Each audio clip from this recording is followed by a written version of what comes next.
صحیح بخاری حدیث نمبر 89۔ حضرت عمر سے روایت ہے کہ میں اور میرا ایک انصاری پڑوسی دونوں اطراف مدینہ کے ایک گاؤں بنی امیہ بن زید میں رہتے تھے، جو مدینے کے پورب کی طرف بلند گاؤں میں سے ہے۔ ہم دونوں باری باری حضرت صلی اللہ علیہ وسلم کی خدمت شریف میں حاضر ہوا کرتے تھے۔ ایک دن وہ آتا، ایک دن میں آتا۔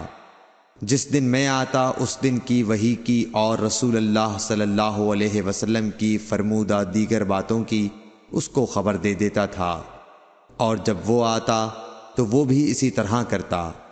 تو ایک دن وہ میرا انصاری ساتھی اپنی باری کے روز حاضر خدمت ہوا۔ جب واپس آیا تو اس نے میرا دروازہ بہت زور سے کھٹکھٹایا اور میرے بارے میں پوچھا، کیا عمر یہاں ہیں؟ میں گھبرا کر اس کے پاس آیا۔ وہ کہنے لگا کہ ایک بڑا معاملہ پیش آ گیا ہے، یعنی رسول اللہ صلی اللہ علیہ وسلم نے اپنی بیویوں کو طلاق دے دی ہے۔ پھر میں اپنی بیٹی حفصہ کے پاس گیا، وہ رو رہی تھی۔ میں نے پوچھا، کیا تمہیں رسول اللہ صلی اللہ علیہ وسلم نے طلاق دے دی ہے؟ وہ کہنے لگی، میں نہیں جانتی۔ پھر میں نبی کی خدمت میں حاضر ہوا۔ میں نے کھڑے کھڑے کہا کہ آپ نے اپنی بیویوں کو طلاق دے دی ہے؟ آپ صلی اللہ علیہ وسلم نے فرمایا، نہیں، یہ افواہ غلط ہے۔ تب میں نے تعجب سے کہا، اللہ اکبر، اللہ بہت بڑا ہے۔